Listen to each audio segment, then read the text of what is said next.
falar desse assunto, não tratar como bomba, porque aí vocês vão ver que não é, mas esse assunto que é importante na vida do Grêmio, que é sobre a penhora da Arena. Vou fazer um preâmbulo aqui, tá, Volodinha, né, e pra galera entender o que tá acontecendo, que o assunto não é tão, vamos dizer assim, cabeludo, né, quanto se imagina.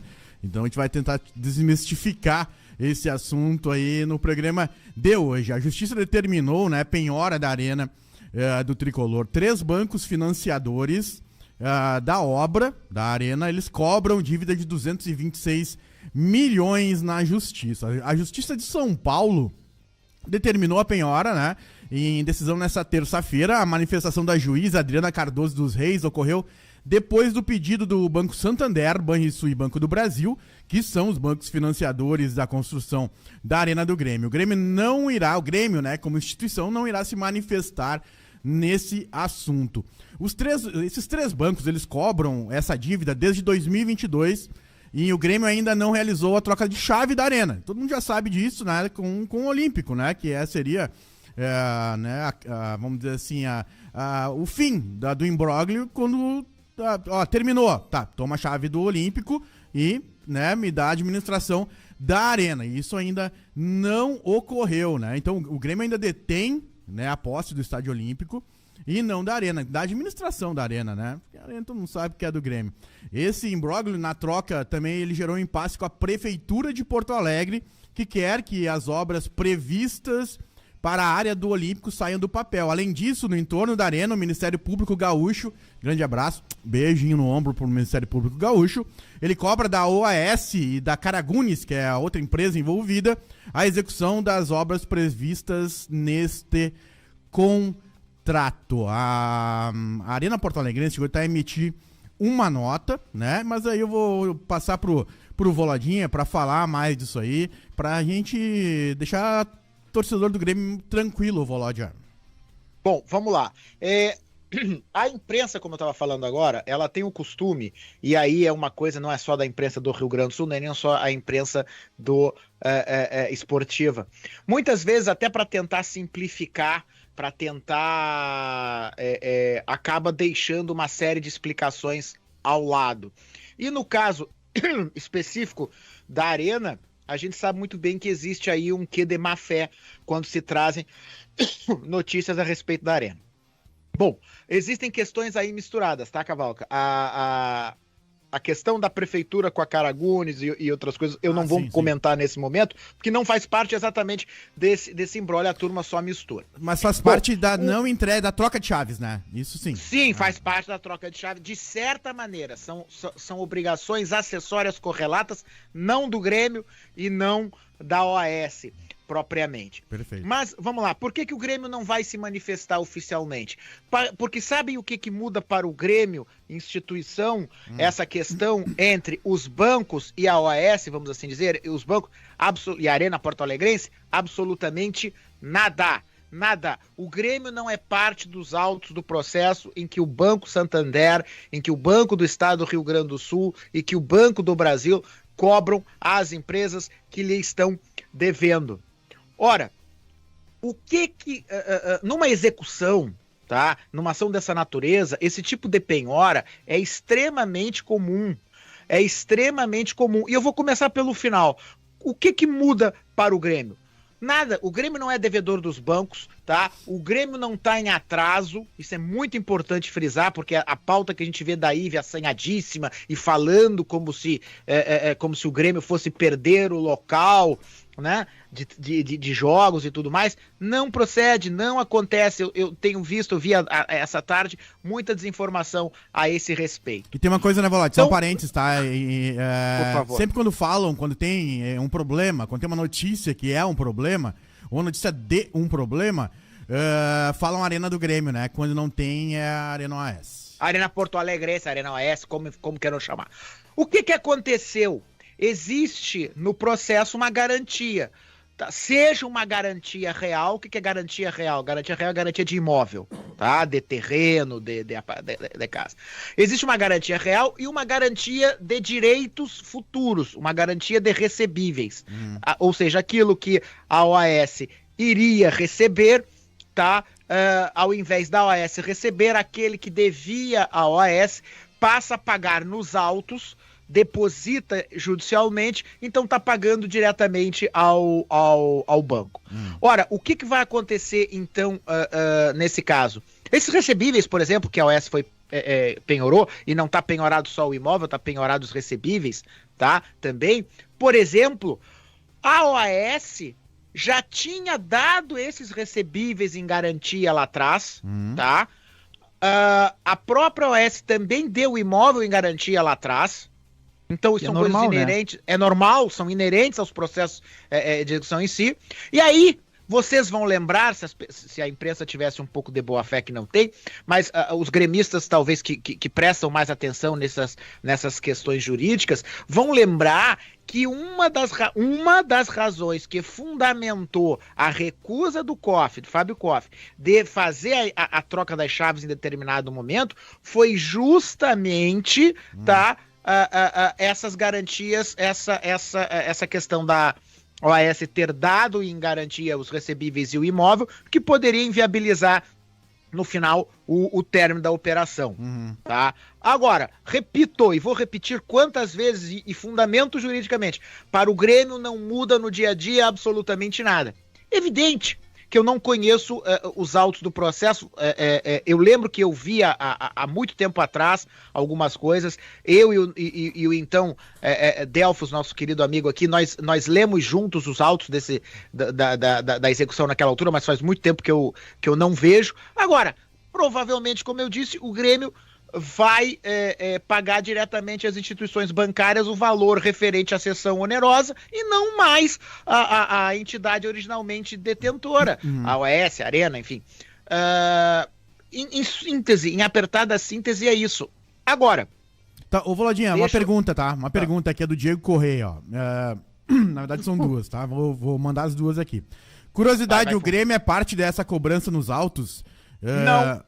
Não, tá, não. Ele pergunta, não, né? Tá respondido. E na matéria comentam que o Grêmio já foi intimado a pagar custas trabalhistas em outro processo, mesmo sendo responsabilidade da OAS. É verdade? Bom, vamos lá.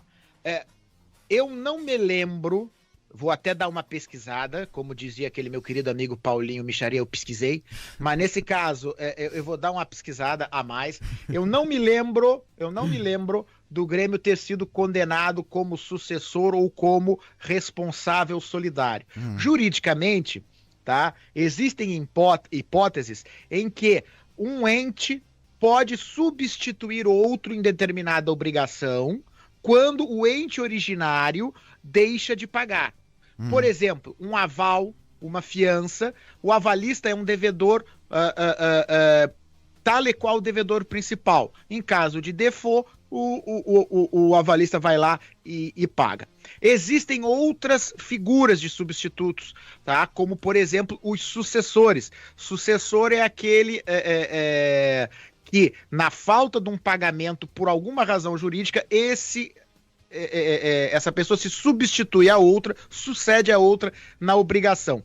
Ora, essa questão eu me lembro uma ocasião que funcionários, isto eu me lembro, mas há muito tempo atrás, que funcionários na construção, por causa daquele período de imbróglio da OAS, da recuperação judicial, aquela coisa toda e tal, lembrança, é verdade, tentaram trazer o Grêmio ao polo passivo da obrigação da ação trabalhista, tá? Mas essa sucessão foi rechaçada naquela altura pela Vara do Trabalho.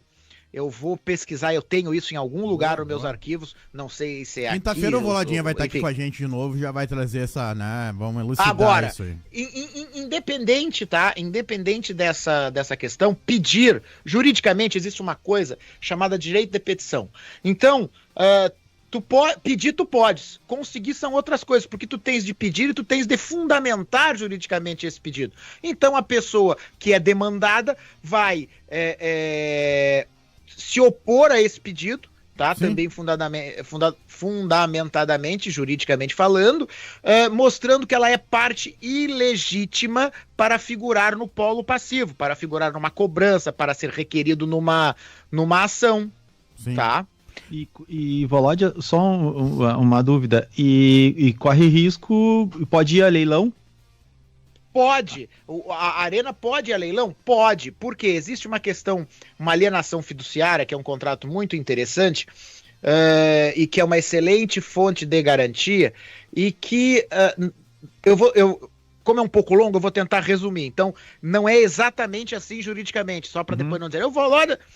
O que acontece? Já tem lá um documento, o devedor não paga, o credor, ele já transfere a propriedade para si, porque isso já tem essa autorização, e a lei obriga que ele leve este imóvel que ele transferiu a um leilão.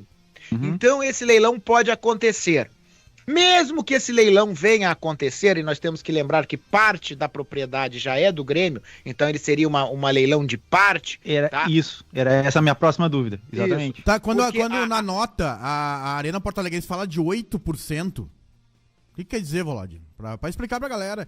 Porque fala aqui, eu vou ler a nota, pode ser? Posso ler rapidamente aqui, porque ela é curtinha. Acho que vai ficar mais fácil. Sobre as notícias vinculadas recentemente, tratando da penhora da Arena, essa aqui é a nota oficial da assessoria de comunicação da Arena do Grêmio, beleza? Vamos lá. Sobre as notícias vinculadas recentemente tratando da penhora da Arena do Grêmio, a Arena Porto Alegrense, gestora do estádio, esclarece que a penhora efetivada sobre o imóvel tem como objetivo garantir a execução da dívida movida pelos credores e assim permitir que as defesas apresentadas pelos devedores sejam apreciadas. Portanto, trata-se de um procedimento técnico inerente ao processo. As referidas defesas têm questões substanciais, inclusive de excesso de valor em execução, que ainda receberão respostas pelo judiciário. Vale destacar ainda que o imóvel, a Arena, só pode responder por 8% da dívida, conforme estipulação contratual, e que todos esses assuntos permanecem sendo discutidos judicialmente. De qualquer modo, a decisão será questionada via recurso em razão de possíveis nulidades. Essa é a nota da assessoria de comunicação da Arena do Grêmio. Só para eu também resumir, tá? O que acontece? E aí depois eu retomo, segurem aí essa informação sobre o leilão, que aí depois eu concluo as duas coisas juntos. E tem uma pergunta aqui depois do Matheus Brittenbach aqui. Tá, que vai fazer bastante sentido. O que nós temos? Uma execução, quando tu responde uma execução, tá? A maneira de responder a execução são embargos à execução. Esses embargos à execução não correm nos mesmos autos, eles são autos apensados, ou seja, corre junto, mas ele é como se fora, entre aspas, um processo autônomo. Então, o embargante entra com os embargos à execução, a parte que estava executando responde esses embargos à execução, depois a réplica, enfim, há todo um trâmite processual.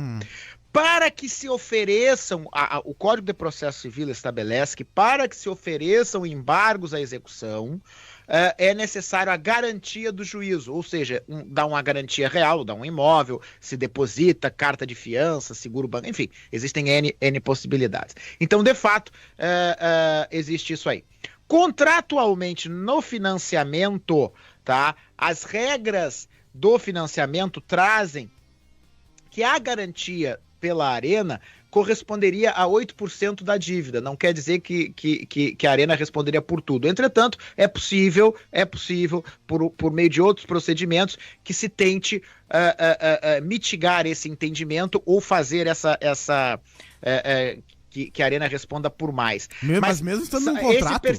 Mesmo estando no contrato, porque o contrato, ele faz lei entre as partes. Sim. Se todos os exequentes aí estão nesse contrato, sim, mas se eu não estou equivocado, a execução vai mais além. Sim. Mas aí eu estou falando de memória, eu teria que olhar de novo.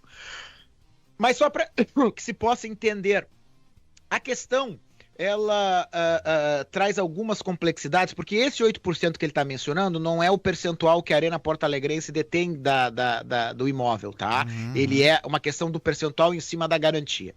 Então, eu não sei também de cabeça quanto o Grêmio já pagou. Porque é como se for um financiamento. O Grêmio está pagando através... O Mazito então, está perguntando isso, viu? Quanto que o Grêmio já pagou e se acontecer um leilão, sei lá, o que eu acho que não vai acontecer, aí é um achismo meu, depois o Volode pode falar, que seria de devolvido o dinheiro ao Grêmio. Não vai, pelo seguinte, qual é o interesse, e aí é fácil vocês entenderem isso. Se se chegar a um leilão, conforme está chegando, alguém que teria interesse em explorar uma arena esportiva. Sim. Ora, uma arena do tamanho da arena do Grêmio... Toda azul. Não seria de interesse de nenhum... No Rio Grande do Sul não teria nenhum time capaz. Então, não seria do interesse. A pessoa que porventura arrematasse essa parte... Óbvio que chegaria a um entendimento com o Grêmio. Eu vou dar uma verificada, porque na última vez que eu vi, então isso já está defasado, para ver quanto o Grêmio já pagou. Mas vocês sabem que o primeiro acordo, e aí é uma opinião do Volódia, tá? Só um parênteses. Vai, eu acho que, se eu não me engano, é 1.800.000 por mês, não é? Eu acho que em torno disso daí, né? É em torno disso daí. Às vezes varia um pouquinho, tem um pouquinho mais, um pouquinho menos, porque tem aí uns penduricalhos. Mas o que eu quero dizer é o seguinte: o acordo, a Arena é um baita estádio. O acordo, do ponto de vista jurídico, o primeiro acordo da Arena não era muito bom.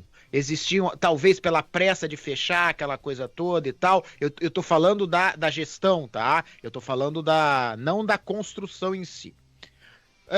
Depois se fez uma emenda. A emenda não emendou muita coisa, tá? A emenda, me parece, juridicamente falando, a emenda foi muito mais para criar uma manchete dizendo assim: a gente mexeu, tá? A gente poderia ter sido melhor estruturado isso aí. Mas é uma opinião jurídica do Volódia, não é... Ninguém precisa com isso. Ô, Volodinha... E eu tô falando, só para completar, acabar por assim, essa questão não é apenas jurídica, é comercial também.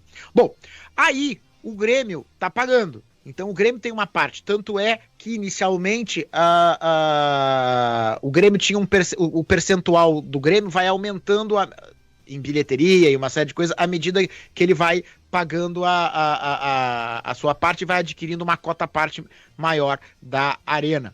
Repito, que é bom para quem sintonizou agora. Para o dia a dia do Grêmio, isso não vai mudar absolutamente nada. Sabe o que vai acontecer? Eles vão chegar nos autos do processo, a Arena Porto Alegrense, a recuperação judicial da OAS e a outra empresa que me fugiu agora o nome, e que Caragunes. Isso, obrigado, a Caragunes, e na certa eles vão acertar aquilo que estão devendo, tá? Ou vão repactuar essa dívida. E para responder, tá, ao nosso amigo Marcos Breitenbach, que perguntou o que aconteceria... Matheus, desculpa. Memória péssima, Matheus, desculpa. Ele perguntou o que aconteceria se o Grêmio financiasse, né? Ou pagasse esse valor. Vou refazer a pergunta, tá? O que aconteceria se o Grêmio financiasse e pagasse esse valor? É isso aí. Bom, existem duas figuras jurídicas aí. Existe uma questão de subrogação do direito creditório, tá? O Grêmio pagaria para os bancos e passaria a ser credor da Caragunes e da Arena Porto Alegrense, etc e tal. Não vejo vantagem financeira para o Grêmio. Por quê? Porque o Grêmio estaria trocando as vantagens ou as garantias que a Caragunes poderia dar. A Caragunes até poderia, mais do que a Arena Porto Alegrense em si, tá? Não satisfariam o direito do Grêmio. E mais, comercialmente falando, também não é inteligente. O dinheiro que o Grêmio teria que despender, e hoje em dia pegar dinheiro no mercado é muito caro, tá? Seria contraproducente, porque o Grêmio deixaria de investir no setor que tem que investir em contratações, etc e tal. Qual poderia ser uma solução? Qual poderia ser uma solução? Vai na solução que eu quero. Vai lá, vai na solução, vai. Encontrar um fundo, tá, de investimento, e existem fundos de investimento para citar, europeus e árabes. Não, só o chat aqui, ó. Só o chat aqui, se somar, é um fundo de investimento. Pois é, só o chat é um fundo de investimento. Boa, gostei. Que poderia ter interesse. Por quê? Porque a vida desses fundos é a administração de estádios. A vida na Ásia, na Europa, na América do Norte e tudo mais. E isso poderia ser, mas o Grêmio não pode se colocar como parte, digamos assim, fraca da história. O que o Grêmio tem de fazer? O Grêmio é um terceiro interessado, ele até pode ingressar nos autos como amicus curiae, que é uma figura em direito que quer dizer literalmente amigo do tribunal ou amigo da corte, para poder intervir em algumas situações, continuando não sendo parte do processo, porque o interesse é latente, mas essa questão da penhora, só para ficar bem clara, já era uma questão que existia, porque a Arena já tinha dado, o imóvel, não vou falar Arena para não pegar, o imóvel lá, o terreno, inclusive aquele terreno do lado que está lá vazião, tá? Que tinha que ter construído, já foi dado em garantia em outras operações, y compris nessa operação. Tá, assim, ó, o que eu queria trazer aqui pro nosso. Até pra gente, já foi meia hora de programa, até a gente começar a falar sobre dentro de campo e dar umas cornetinhas que nós temos várias pra dar. Acho que o Voladinha, como sempre, muito bem aí, né? Já ficou mais ou menos explicado, mas não, ficou bem explicado pelo Volod. Mas tem uma coisa, essa é a pergunta pra ti, Voladinha. Se o Grêmio hoje, vamos imaginar, ele entra em contato com desses fundos aí, né? Levanta essa importância de 226 milhões, tá? Que não é o valor do estádio. Aí que tá, é o valor da dívida. É só a gente parar de tomar vodka aqui, que a nossa conta de vodka dá metade disso, né? Quase isso, né? E como ficaria o estádio olímpico? O Grêmio continuaria como dono do Olímpico, que hoje a chave é nossa, e ninguém tasca. En réalité, não. Por quê? O Grêmio tem uma pequena... existe uma coisa em direito, o Cavalca, chamada exceção do contrato não cumprido, tá? O que é isso? O Grêmio tinha uma obrigação de troca de chave, ele tinha uma obrigação de entrega. Só que o Grêmio segurou, naturalmente, porque, como garantia, a OAS não podia, eu tô falando OAS para facilitar, tá? A OAS não podia exigir que o Grêmio entregasse, porque a OAS não tinha feito a parte dela. Pois bem, se um fundo viesse assumir essa bananosa toda, né? Essa pessegada com caroço, evidentemente que uma das primeiras exigências que esse fundo teria seria a entrega daquela área, porque é uma área que dá para fazer um monte de coisa ali, tá? Inclusive reformar o estádio. Agora, a questão, meu caro Cavalca, meu querido Bela, meu querido DJ, não é entregar o Olímpico ou não. Gente, aprendam. O Olímpico não existe mais. O que existe lá é uma carcaça. É a saudade. Esqueleto. É a saudade. Então, a história. Só a área, né? Só a área. Eu sempre falo, eu nunca digo Olímpico, eu digo a área onde ficava o Olímpico. E aí, esqueçamos, a nossa casa é arena já há 11 anos praticamente. O Olímpico tá nos nossos corações só. O Olímpico tá no nosso coração. Infelizmente. Então, o que vai acontecer? O Olímpico, o que é o Olímpico hoje? A área onde está o Olímpico é a melhor moeda de troca que tem o Grêmio.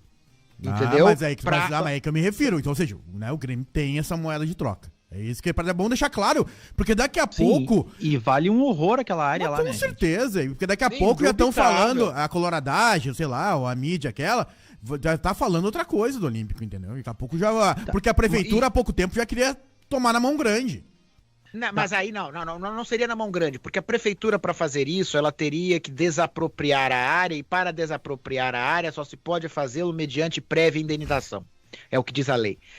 E é muito engraçado a coloradagem falar sobre isso, mas o Lonão lá, o Bergamotão lá, o Chiqueiro, o acordo entre eles e a construtora que fez aquela coisa meia boca, aquela gambiarra lá, é muito pior. Eles abriram mão de domínio útil, eles abriram mão de propriedade, eles entregaram em alienação fiduciária. Só que o valor, gente, lá envolvido, noves fora a corrupção e a coisa desviada, noves fora aquilo que nós, contribuintes do Rio Grande do Sul, pagamos, tá? Porque o Estado acabou chegando junto, numa vergonha, num absurdo, foi muito menor. É amendoim que vendia no então Estádio Olímpico em comparação com o que foi a construção da Arena do Grêmio, que devemos ressaltar, isso não usou um tostão de dinheiro público. O que no Brasil é algo que tem que ser sublinhado sempre. Eu acho que até, Cavalca, me estendi demais em determinadas explicações. Não acho. Acho que foi muito bem. Claro que quaisquer dúvidas aí que os ouvintes tiverem, a gente vai respondendo sem problema nenhum. E, assim, lembrem-se, quando a gente ouve determinadas coisas, infelizmente, a gente tem que olhar primeiro a fonte, ou quem está falando, para ver qual é o interesse que a pessoa tem para falar aquilo ali. Não é começar a repetir e dizer que é isso que eles querem. Eles querem provocar a bagunça e desestabilizar o Grêmio. Deixa eu trazer algumas mensagens da galera aqui, ó. O DJ queria falar alguma coisa. Eu tô inscrito rapidamente. Toca a ficha.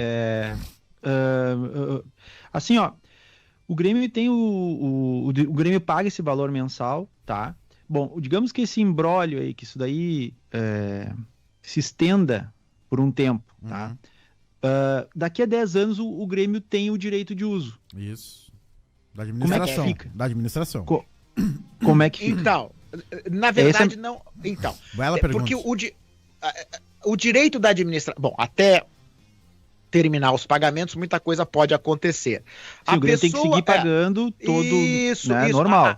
Quem vai pro Grêmio não muda nada, ele vai continuar pagando normal. Não. Quem quer que tenha adquirido o domínio útil daquilo ali, vamos assim dizer, a nua propriedade. Se alguém comprou no leilão. Comprou no leilão. Ela está comprando um investimento, na verdade, porque ela vai ter que seguir aquele contrato. O contrato, vamos dizer assim, entre o Grêmio e os arrendantes, como queiram chamar, não muda. A pessoa vai ser obrigada a respeitar. Tá? Sim, a pessoa que compra o pepino também. Na verdade, ela acaba comprando um investimento muito certinho, um retorno muito bom. Tá. Ela vai comprar o leilão por um valor depreciado, a não ser que tenha muita gente, né? Um valor que, no mínimo, vai ser a metade da dívida e vai estar recebendo de volta em suaves prestações mensais. E vai chegar a um acordo com o Grêmio. Isso é evidente. Senão não tem por que a pessoa comprar, né? Não tem a pessoa adquirir aquilo lá, né? Vai ser não tem. E aí, o Cavalca, Bela, DJ... a Arena Porto Alegrense, infelizmente, se mostrou muito aquém do necessário e se mostrou fraquíssima. Coisas simples que ela deixou de fazer, a manutenção do gramado e por aí vai. Mas enfim, só uma coisinha. Eu fiz um cálculo rápido, eu sou horrível nisso, por isso usei a calculadora. Botei 1.800.000, tá? Não é o que o Grêmio paga. O Grêmio paga menos, um pouco menos, tá? Por mês para a OAS. E colocando 1.800.000 até o final dos 10 anos. 10 anos. Dá 216 milhões. Não dá o valor da dívida. Ou seja, não faz sentido nenhum alguém comprar.